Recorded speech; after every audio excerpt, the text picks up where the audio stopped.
Bonjour madame. D'accord. Moi je suis Bilenga Wamukuma Di Pascal, représentant de l'UDPS en Suisse.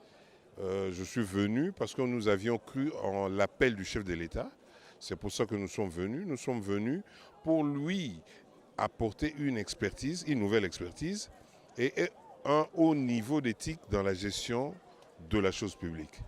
Vous savez, je continue, hein, vous savez que nos prédécesseurs qui étaient ici avant ont érigé un phénomène qui était devenu endémique, c'est-à-dire la corruption. Donc nous sommes en train de nous battre. Certes qu'on ne va pas tout terminer au même moment, mais au moins baisser le niveau de la corruption qui était devenu endémique, je répète. Absolument, absolument, parce que nous avions vécu des états de droit.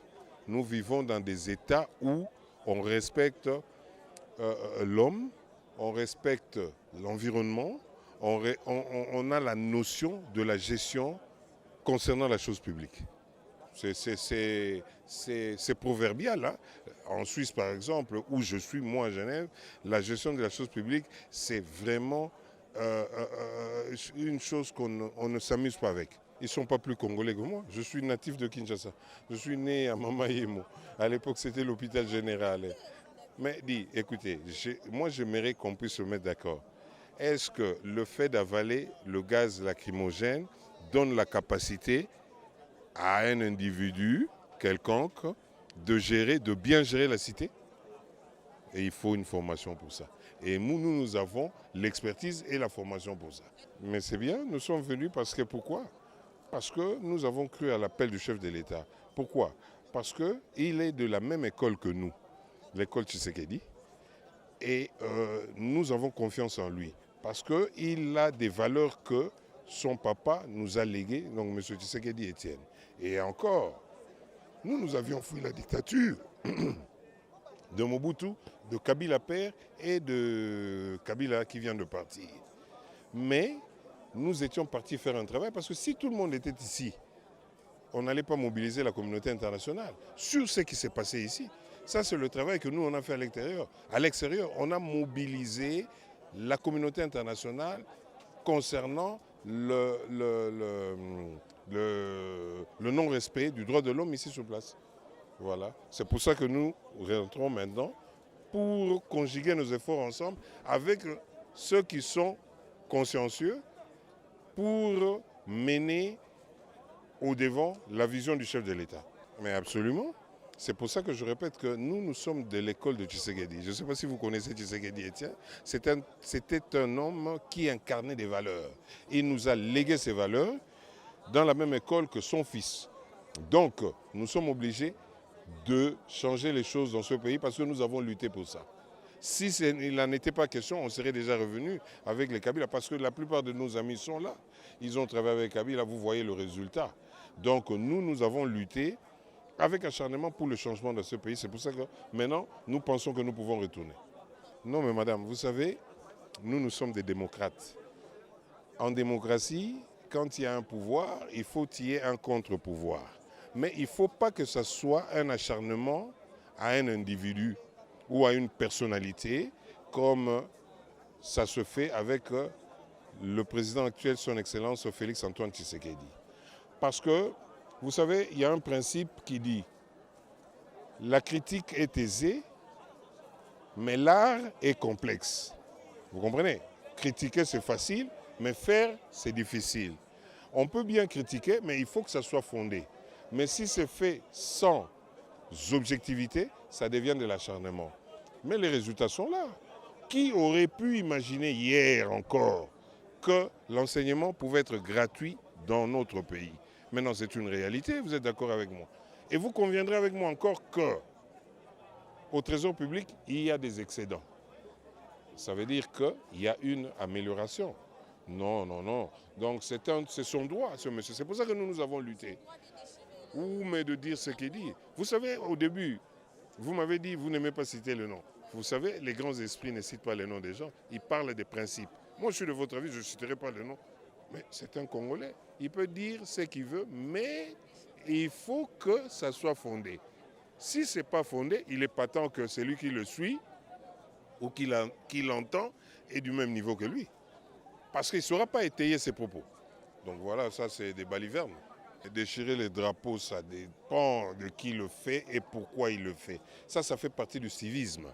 Quand on est natif d'un pays, on déchire un drapeau devant tout le monde, c'est un manquement grave à l'égard de la patrie. Mais si quelqu'un le fait, autrefois il y a eu des gens qui l'ont fait parce qu'ils n'étaient pas contents de la gestion de leur pays. Mais maintenant, si on le fait parce qu'on veut impressionner des gens sans fondement, eh bien, des gens comme ça, c'est ce qu'on appelle incivique. C'est de l'incivisme. Ça, non, mais il est indubitable que le chef d'État a fait avancer les choses. Les choses vont très bien. Ce n'est qu'une question de temps. Moi, je l'encourage à continuer dans le même rythme. Vous voyez, tout le monde est content maintenant ici, les enfants vont à l'école gratuitement, il y a de routes un peu pour circuler tranquillement. Et en tout cas, on est bien aise du programme du chef de l'État et nous l'encourageons dans ce sens-là, tout ce que moi je peux te dire, et nous allons l'accompagner à ce que les Congolais remarquent que non, il y a eu un Tshisekedi qui était passé, un Congolais. Non, mais vous savez que je viens de vous dire d'entrée de jeu que la corruption est une affaire qui est devenue endémique dans ce pays. On nous parle de rétrocommission, chose qui est illégale, mais le président vous a répondu sur TV5, je crois, où il a dit que non, il y a une enquête qui a été diligentée. Attendons l'issue de cette enquête, on sera édifié qui a fait quoi et qui a pris l'argent, on ne sait pas. Mais moi, je crois que, sérieusement, ça, ce sont des choses on doit arrêter avec ça. On ne peut pas continuer avec ça. Parce que ça, c'est l'ancien régime. Rétrocommission, c'est illégal. Ça, dans la loi financière, c'est vraiment illégal. Mais attendons l'enquête qui a été mise sur pied contre la corruption et tous ces gens qui manipulent la justice. Donc, ayez foi. Je pense que, vous l'avez vu, est-ce que la police politique aujourd'hui ne martyrise plus les gens? Il n'y a plus de cachots secrets comme il y avait dans le temps. C'est qu'il y a eu une évolution. Hein? Donc faites confiance, vous verrez que ça va bien se passer. Et le chef d'État est lui-même déçu sur cette affaire. Non mais nous sommes au début d'un pouvoir. Hein?